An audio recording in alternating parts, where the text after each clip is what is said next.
প্রিয় লিসেনার্স, এখন যে ঘটনাটি আমি আপনাদেরকে শোনাতে যাচ্ছি, এই ঘটনাটি আমাদেরকে পাঠিয়েছেন মেহেদি, আর যার সঙ্গে ঘটনাটি ঘটেছে তার নাম হচ্ছে হাসানুজ্জামান। ঘটনাটি ঘটেছে কুষ্টিয়ার মঙ্গলবাড়িয়া নামক একটি স্থানে। এই হাসানুজ্জামান ভাই সম্পর্কে এই মেহেদির বড় আর কি, মানে বড় ভাই আর কি। তো উনি যেভাবে বলেছেন সেভাবে তিনি আমাদেরকে শেয়ার করেছেন। আর এখন মূলত যে ঘটনাটি আপনাদেরকে আমি যেভাবে বলতে যাচ্ছি সেটি হাসানুজ্জামান ভাই যেভাবে বলেছেন সেভাবেই আপনাদের সামনে উপস্থাপন করার চেষ্টা করবো ইনশাল্লাহ। তো ঘটনাটি ঘটেছিল 2009 সালে। উনি তখন মাদ্রাসার একজন স্টুডেন্ট। এরই মাঝে হঠাৎ ওনার বড় খালা মারা যান। বড় খালা মারা যাওয়ার কারণে এই হাসানুজ্জামান ভাইয়ের মা অনেক ভেঙে পড়েন। আর এইসব কারণে ওনার বেশ কিছুদিন মাদ্রাসায় যাওয়া বন্ধ হয়ে যায়। মাকে সান্ত্বনা দেওয়া বা পরিবারকে কিছুটা দেখাশোনা করা।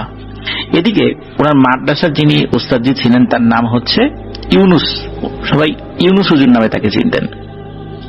তো ইউনুস হুজুর মাদ্রাসা থেকে একটি ছেলেকে পাঠান যে কি ব্যাপার, হাসানুজ্জামান মাদ্রাসা আসে না কেন, কোনো সমস্যা হলো কিনা, অসুস্থতা কারণে আসতেছে কিনা, এই ব্যাপারগুলো জানার জন্য একজন স্টুডেন্টকে পাঠান। তো ওই ছেলেটি ওনাদের বাড়িতে আসেন এবং এসে সব ঘটনা জানেন। তখন এই হাসানুজ্জামান ভাইয়ের মা ওই হুজুরকে কিছু হাদিয়া দিয়ে দেন এবং বলেন যে তার বোনের জন্য, মানে হাসানুজ্জামান ভাইয়ের বড় খালার জন্য যেন দোয়া করেন। তো ওনাদের পাশের গ্রাম হচ্ছে হরিপুর। তো ওই হরিপুরে একটি বিশাল মেলার আয়োজন করা হয়েছিল। তো এই হাসানুজ্জামান ভাই এবং ওনার বন্ধুরা মিলে সবাই মিলে একটা পরিকল্পনা করে ওনারা ওই মেলায় ঘুরতে যাবেন। কিন্তু ওই মেলাটায় ঢোকার জন্য এটার একটা প্রবেশ মূল্য নির্ধারণ করা হয়েছিল, আর সেই প্রবেশ মূল্য ছিল 20 টাকা। এখন 20 টাকা 2009 সালে ওনাদের জন্য আসলে অনেক বেশি ছিল, বিশেষ করে ওনার জন্য। তো উনি ওনার বন্ধুদেরকে না বলে দেন যে না আমি যাব না। এদিকে কি হয়, এই হাসানুজ্জামান ভাইয়ের মা ওই হুজুরকে হাদিয়া হিসাবে দেওয়ার জন্য 20টা টাকা হাসানুজ্জামান ভাইকে দিয়েছিলেন। তখন এই হাসানুজ্জামান ভাইয়ের মনের মধ্যে লোভ জাগে যে আচ্ছা, হুজুরকে এই টাকাটা না দিয়ে আমি যদি বন্ধুদের সাথে মেলায় যাই তাহলে তো আমি বন্ধুদের সাথে অনেক আনন্দ করতে পারবো। আর হুজুরকে যে এই টাকাটা দিতেই হবে এমন তো কোনো বাধ্যবাধকতা নাই, আর যদি নাও দেই তাতেও তো কোনো সমস্যা নেই। তো যেমন ভাবা তেমন কাজ, উনি হুজুরকে সেই টাকাটা দেন না এবং ওই টাকাটা নিজের কাছে রেখে দেন এবং বন্ধুদেরকে জানিয়ে দেন যে উনি পুনরায় তার বন্ধুদের সাথে যাওয়ার সিদ্ধান্ত নিয়েছেন। তো অন্য আরেকদিন রাত্রে উনি মাদ্রাসা থেকে, ওনার বাড়ির দূরত্বটা কম ছিল, এজন্য মাদ্রাসা থেকে উনি রাত্রেবেলা বাড়িতে চলে আসতেন, সকালবেলা যেতেন। কিন্তু আপনারা শুনছেন ভয় পিপাসা ইউটিউব চ্যানেল। পৃথিবীর বাছাইকৃত সব ভয়ানক সত্য ঘটনা, এরকম আরো হারকাঁপানো ঘটনা শুনতে এখনই আমাদের চ্যানেলটি সাবস্ক্রাইব করে রাখুন এবং ভিডিওতে একটি লাইক দিয়ে আমাদের সাথেই থাকুন। সেই দিন রাত্রে, যেদিন ওনার যাওয়ার কথা ছিল মেলায় আর কি, মানে ওই দিন যান নাই, পরে গেছেন। মেলা তো বেশ কয়েকদিন ধরে হয়েছিল আর কি। তো ওই দিন রাত্রে উনি ওনার বাড়িতে জানাই দেন যে উনি মাদ্রাসায় রাত্রে থাকবেন, তার মানে রাত্রে বাসায় আসবেন না। আর মাদ্রাসায় বলেন যে আমি চলে যাব, বাড়িতে একটু কাজ আছে, একটু তাড়াতাড়ি চলে যাব। তার মানে সে মেলায় যাবে, এটা হলো আসল কথা। তো ভালো কথা। তো উনি যাবেন, তখন হুজুর তাকে ডাক দেন, এমনি কিছু আলোচনা করেন এবং আলোচনার এক ফাঁকে হুজুর একটু ঘুরিয়ে পেঁচিয়ে হাদিয়ার প্রসঙ্গটা তুলছিলেন যে তোমাকে কোনো হাদিয়া দিয়েছে কিনা, এই সেই। তো উনি বলেন যে না, আমার কাছে তো কোনো হাদিয়াটা দিয়ে দেয়নি। তো যাই হোক, এখন ব্যাপার হলো যে হাদিয়ার ব্যাপারটা তো হুজুর সরাসরি আসলে জোর করে মানে চাইতেও পারছিলেন না। আর এই হাসানুজ্জামান ভাইও উনি চিন্তা করছেন কি ব্যাপার, হুজুর এইভাবে হাদিয়া চেয়ে নিচ্ছেন কেন। এটাতে উনিও বিরক্ত হন, চিন্তা করেন যে হুজুর টাকার প্রতি মানে তার হয়তো বা একটু আগ্রহ বেশি। আসলে মূল ব্যাপারটা কি ছিল এটা কিন্তু হুজুর বলেননি বা কেউ জানতো না। তো ঘটনার একটা পর্যায়ে গিয়ে আমরা ইনশাল্লাহ সেটা জানতে পারবো।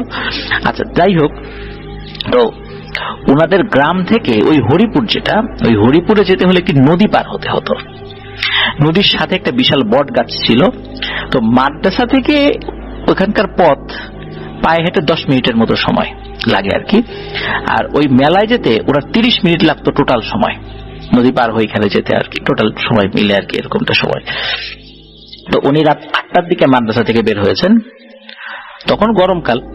তো ওনার চোখে যখন ওই বট গাছটি পড়ে তখন উনি দেখতে পান যে বট গাছটির নিচে সাদা পাঞ্জাবি পরিহিত, বেশ লম্বা, মানে খুব অতিরিক্ত লম্বাও না, কিন্তু লম্বা আর কি, বেশ লম্বা, মানে আমাদের মানুষ, স্বাভাবিক মানুষের মধ্যে বেশ লম্বা হলে যেরকমটা হয় ওরকম আর কি। তো এমন একটা লোক দাঁড়িয়ে আছে। তো উনি সেটাকে একদম স্বাভাবিকভাবে নেন। উনি ভাবেন যে মানুষ তো দাঁড়িয়ে থাকতেই পারে, কারণ বট গাছের নিচে বেশ ঠান্ডা ঠান্ডা লাগে গরমকালে, তো এই কারণে হয়তো বাতাস খাওয়ার জন্য দাঁড়িয়ে আছেন, আর তাছাড়া নদীর পার। তো উনি ওনার মতো করে চলে যেতে থাকেন। কিন্তু আশ্চর্যজনক ঘটনাটি তখনই ঘটে যখন ওই বট গাছের নিচে দাঁড়িয়ে থাকা ওই লোকটি তার নাম ধরে ডাকে, হাসানুজ্জামান, এদিকে আসো, এদিকে আসো। তো উনি লোকটির কাছে যান স্বাভাবিকভাবেই। তখন সেই লোকটি ওনাকে বলে, তুমি যা করছো তা কিন্তু অনেক খারাপ হচ্ছে, এখনো সময় আছে, যাও আমার জন্য মিষ্টি কিনে নিয়ে আসো, নাহলে কিন্তু তোমার অনেক সমস্যা হয়ে যাবে। তো এই লোকটির কথায় অত্যন্ত বিরক্ত হন হাসানুজ্জামান ভাই, যে এই লোকটা কেড়ে যে আমার টাকায় মিষ্টি খেতে চাচ্ছে, কথা নাই বার্তা নাই, তুমি কে হে বাপু যে তোমাকে আমাকে মিষ্টি কিনে দিতে হবে? মানে মামু বাড়ির আবদার আর কি। পরিচিত হইলেও একটা কথা, অপরিচিত লোক ডেকে বলতেছে সমস্যা হয়ে যাবে, মিষ্টি কই। তো এটা আসলে যে কোনো মানুষের জন্য খুবই একটা বিরক্তিকর একটা ব্যাপার, এরকম কথা যদি কেউ হঠাৎ করে অপরিচিত কেউ একজন বলে। তো উনি ওই লোকটার কথা কোনো পাত্তাই দেন না, অত্যন্ত বিরক্ত হন, কোনো কথাবার্তা না বলে উনি নদীর কাছে চলে যান। আর ওনার পরিচিত একজন একটা নৌকা দেখেন যে নদীর ঘাটে বাঁধা আছে, উনি ওই নৌকাটা নিয়ে ওই পারে চলে যাওয়ার চিন্তা করেন। তো যেমন ভাবা তেমন কাজ, উনি ওই নৌকাটাতে ওঠেন এবং ওই নৌকাটি যখন নদীর মাঝখানে চলে আসে, নদীটা খুব বেশি বড় না, ছোট আর কি, একদম মাঝখানে চলে আসে, তখন হঠাৎ করে উনি ফিল করেন যে নৌকাটা অনেক জোরে জোরে দুলছে। উনি পানির দিকে তাকান, তখন দেখেন পানি কিন্তু একদম স্বাভাবিক, কোন স্রোত নাই বললেই চলে। নদীতে এমনি স্বাভাবিক স্রোত যতটুকু থাকার দরকার ততটুকুই আছে, কোন ঢেউ নাই, ওরকম কোন স্রোত নেই। তখন তিনি ভাবলেন যে কি হলো, নৌকা কেন এইভাবে দুলছে? তখন উনি নৌকার একটু নিচের দিকে তাকানোর চেষ্টা করেন, মানে নিচের পার্টটার দিকে চেষ্টা করেন কোনো সমস্যা হইল কিনা বা কে দোলাচ্ছে। তখন উনি যেটা দেখতে পান সেটা দেখে প্রচন্ড ভয় পান। উনি দেখেন যে প্রায় 30 থেকে 40 হাত লম্বা অনেক মোটা একটা সাপ ওই নৌকার নিচ দিয়ে যাচ্ছে এবং ওই সাপের ধাক্কা ওই নৌকায় লাগছে। এবং ওই সময় তো অন্ধকার ছিল, কিন্তু ওই সাপটি খুবই স্পষ্টভাবে দেখা যাচ্ছিল পানির নিচে, একদম নৌকার নিচে তো খুব স্পষ্টভাবে দেখা যাচ্ছিল। উনি এটা দেখে মানে খুবই ভয় পান যে হায় হায়, এটা কি, এই প্রাণী কোত্থেকে আসলো? কোনো কারণে এই প্রাণীর খালি মাথাটাও যদি নৌকার উপরে তুলে দেয়, এই ছোট নৌকা এখনই পানির নিচে ডুবে যাবে, আর এই জিনিস আমাকে খেয়ে ফেলবে। উনি তো মানে প্রচন্ড ভয় তো পেয়েছেনই, কিন্তু দেখেন যে ওই জিনিসটা চলে গেল নৌকার নিচ দিয়ে, নৌকার দুলুনিটাও থেমে গেল। উনি তাড়াতাড়ি নৌকা চালানো শুরু করলেন এবং অপর পাশে চলেও যান। অপর পারে পৌঁছে নৌকাটা খুব ভালো করে ওখানে একটা খুঁটির সঙ্গে বেঁধে উনি ওই মেলার দিকে যেতে থাকেন। মেলার দিকে যাওয়ার সময় উনি খেয়াল করেন, উনি তো ওই সময় একা ছিলেন, একটা শেয়াল বারবার ওনার পথ আটকানোর চেষ্টা করছে। তো উনি বারবার ওই শিয়ালটিকে তাড়িয়ে দিচ্ছেন। একটা পর্যায়ে শিয়ালটি চলেও যায়। শিয়ালটি আকারে ওরকম বড় ছিল না, মানে স্বাভাবিকই ছিল। তো উনি যখন মেলায় পৌঁছান তখন উনি দেখতে পান যে মেলায় কোনো মানুষজন নাই, সব স্টলের লাইট বন্ধ। তো উনি তো খুব অবাক যে কি ব্যাপার, মেলার সব কিছু মানে বন্ধ, টোটাল কার্যক্রমই অফ, লোকজন নাই। এর মধ্যে ওইখানে যে নাইট গার্ড ছিল সে আসে, বলে কি ব্যাপার, আপনি এত রাত্রে কার কাছে যাবেন, এখানে কেউ তো নাই। তখন বলে যে কেন, মেলা হচ্ছে না এখানে? বলে হ্যাঁ মেলা হচ্ছে, কিন্তু মেলা তো শেষ আজকের মতো। আজকের মতো শেষ মানে কয়টা বাজে? তখন ওই লোকটি বলে, আরে আপনার হাতে ঘড়ি নেই, রাত 12টার উপরে বাজে, আপনি এখন আসছেন মেলা দেখতে, মেলা তো রাত 10টার সময় ক্লোজ হয়ে গেছে। উনি তো একদম আকাশ থেকে পড়ছেন, রাত 12টার বেশি বাজে মানে? উনি তো রাত 8টার সময় মাদ্রাসা থেকে বের হয়েছেন, এখানে আসতে সর্বোচ্চ 30 মিনিট লাগার কথা, 4 ঘন্টা কিভাবে হয়ে গেল? এইটা ওনার মাথায় কিছুতেই ধরে না। যাই হোক, এখন তো ফিরে যেতে হবে, অনেক রাত হয়ে গেছে, এখন বাড়িতে না গিয়ে উনি মাদ্রাসায় ফিরে যাওয়ার সিদ্ধান্ত নেন।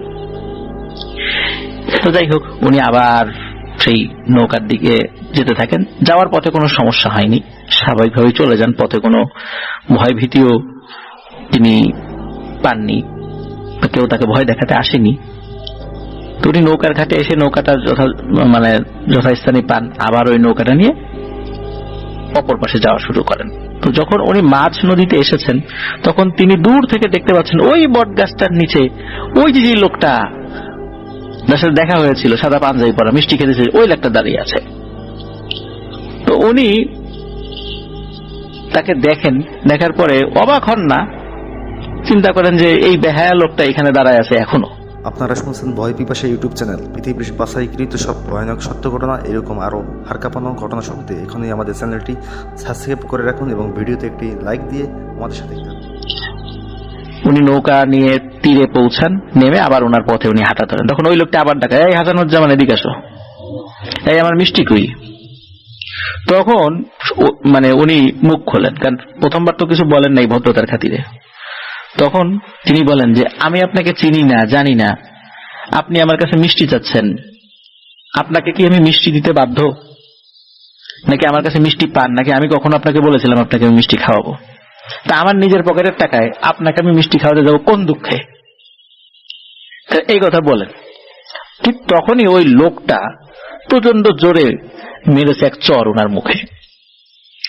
চর খাওয়ার সময় শুধু এতটুকু মনে হয়েছে কোন বরফের হাত ওনার শরীর স্পর্শ করেছে। উনি সেখানে সেন্সলেস হয়ে পড়েছেন। যখন ওনার জ্ঞান ফেরে, তখন দেখেন উনি ওনার নিজের বাড়িতে। তখন উনি জিজ্ঞেস করেন যে ওনাকে এখানে কে নিয়ে আসলো? তখন ওনার মা ওনাকে বলে যে উনি নদীর পাশে একটা নৌকার মধ্যে পড়েছিলেন। ওই নৌকার মালিক যখন সকালবেলা তাকে দেখতে পায়, তাকে চিনতে পারে এবং তার বাড়িতে দিয়ে যায়। তখন উনি চিন্তা করছেন যে আচ্ছা, গতকালকের ঘটনাটা যদি সত্যি হয়, তাহলে আমি নৌকার মধ্যে আসলাম কি করে? আমি তো নৌকার উপরে ছিলাম না। তখন উনি পুরো ব্যাপারটা বাড়ির সবাইকে জানায় যে আসলে কি হয়েছিল। তারা 5 দিন ওনার গায়ে প্রচন্ড জ্বর ছিল। উনি যখন সুস্থ হয়ে ওঠেন, তখন উনি মাদ্রাসায় যান এবং ওনার মাদ্রাসার হুজুর, যিনি ইউনুস হুজুর, ওনাকে সব কথা খুলে বলেন। তখন ওনার সব কথা শুনে হুজুর যেটা বলেন তাতে এই হাসানুজ্জামান ভাই আরো অবাক হন। তিনি বলেন যে তোমার আম্মু মাঝে মধ্যে আমাকে হাদিয়া হিসাবে কিছু টাকা দিত, তো আমার যে জিনরা রয়েছে, আমি এই জিনদেরকে ওই হাদিয়ার টাকা দিয়ে মিষ্টি কিনে খাওয়াতাম। এখন তোমার কাছে তোমার আম্মু টাকা দিয়েছিল, কিন্তু তুমি সেটা দেওনি। এখন জিনদেরকে তো মিষ্টি খাওয়ানোর কথা, আর ওই টাকা থেকেই তারা মিষ্টি খাবে, আমার অন্য টাকা থেকে খাবে না। আর আমাকেও তারা বলেছিল কি, ইউনুস মিষ্টি তো খাওয়ালে না। তখন আমি বললাম যে আচ্ছা ঠিক আছে, হাসানুজ্জামানের কাছ থেকে টাকা নিয়ে আপনাদেরকে মিষ্টি খাওয়াবো। এই জন্য তোমাকে ইনিয়ে বিনিয়ে হাদিয়ার কথা বলছিলাম, তুমি হয়তো বুঝতে পারোনি। তুমি ওই টাকা নিয়ে মেলায় গিয়েছিলে, যার কারণে ওই জিন বেশ রাগ করেছিল তোমার উপর, যে এভাবে মিথ্যা কথা বলে একটা মাদ্রাসার স্টুডেন্ট এইভাবে মেলায় যাওয়া উচিত না। তো এই কারণে সে তোমার সামনে এসেছিল, দেখা দিয়েছিল, মিষ্টি খেতে চেয়েছিল, কিন্তু তুমি তো প্রথমে পাত্তা দাওনি, পরবর্তীতেও তুমি তার সাথে তর্ক করেছো, এই জন্য সে তোমার গায়ে আঘাত করেছে। তবে তারা ভালো জিন, তুমি মাটিতে পড়ে থাকলে সাপ বিচ্ছু পোকামাকড় তোমার শরীরে কামড় দিতে পারতো, এই জন্য ওরা কি করেছে যে তোমাকে নৌকার উপর নিরাপদে রেখে গেছে এবং সারা রাত তোমাকে পাহারা দিয়েছে যাতে করে কোনো ক্ষতি না হয়। তো হাসানুজ্জামান ভাই আসলে লজ্জিত হন তার এই কাজের জন্য, ভুল বুঝতে পারেন, আর হুজুরের সম্পর্কে একটু ধারণা খারাপ করেছিলেন যে হুজুর কেন হাদিয়া ইনিয়ে বিনিয়ে যাচ্ছে। উনি বুঝতে পারেন আসলে হুজুর এটা কেন চেয়েছিলেন। তো এটি ছিল ঘটনা। প্রিয় লিসেনার্স, আশা করছি ঘটনাটি ভালো লেগেছে। আর আর একটা ব্যাপার, এই ঘটনার মধ্যে কিন্তু একটা শিক্ষণীয় ব্যাপার রয়েছে, সেটি হচ্ছে যে আসলে কারো সম্পর্কে হুট করে নেতিবাচক কোনো ধারণা করা ঠিক নয়। বাহ্যিকভাবে হয়তো আমরা একটা জিনিস দেখছি, ভেতরে ভেতরে সেটা ভিন্ন রকম হতে পারে, তাই না? তো যাচাই বাছাই করে কারো সম্পর্কে কোনো সিদ্ধান্ত নেওয়া উচিত, আর এতেই নিজের জন্য, সমাজের জন্য, দেশের জন্য মঙ্গল।